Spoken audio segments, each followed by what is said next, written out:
So we're in the market here today with nutritionist Kathryn Reed. We all know that greens are something that we should all be eating more of. So let's stop over here and talk a little bit about greens.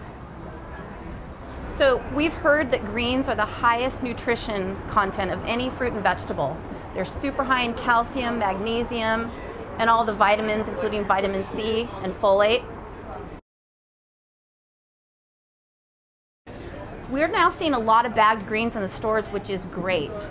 But one of the downsides of having pre-washed bagged greens is that the vitamin content does go down. One of the benefits of buying them fresh is that the vitamin content will be super high as well as the mineral content.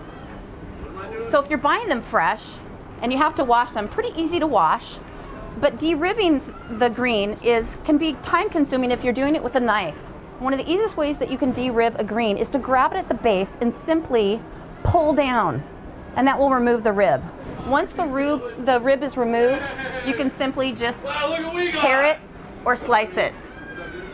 One of the things that I also want to mention is that buying greens organic is often a really good value, because if those pesticides are touching the membrane that you're eating, that's a good test of whether it's worth it to buy organic.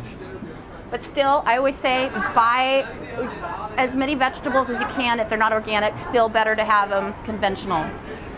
So now let's talk about the ways that you can use greens in your everyday life. You're coming home from work, you're feeding your family, and you don't have time for a recipe to prepare greens.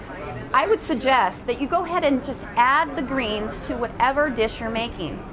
Greens tend to be very bitter, and so to add them to a dish that you've already made can mask that bitterness. An example of this would be if you're making a pasta.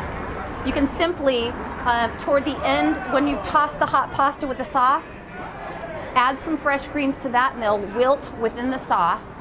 Another idea is with soups and stews, is to go ahead and in the last 10 minutes of cooking, is to add your sliced or torn greens into your soup or stew. And that will infuse some texture into your dish, but not too much bitterness. As we start to get into the summer months, we're thinking about making smoothies in the morning and having salads at night. I would encourage you, some people already are using spinach in their smoothies. They call that the green smoothie. You can also use Swiss chard in your green smoothie. And interestingly, while it makes it green, it's not going to affect the flavor of your smoothie. Salads. What a great way to add some greens into your salad. I recommend the more hearty greens, like the collard greens, you want to maybe slice very, very thinly when you add them to a salad, because the texture is a little bit more tough. Swiss chard is really tender, so you can actually just have that be almost like the regular lettuce leaf and have a Swiss chard salad. The trick is to add some sweetness to your salad. Choose a dressing, maybe a poppy seed vinaigrette or another balsamic kind of vinaigrette that has a little bit of sweetness, or add some dried fruit to counteract the bitterness of the green.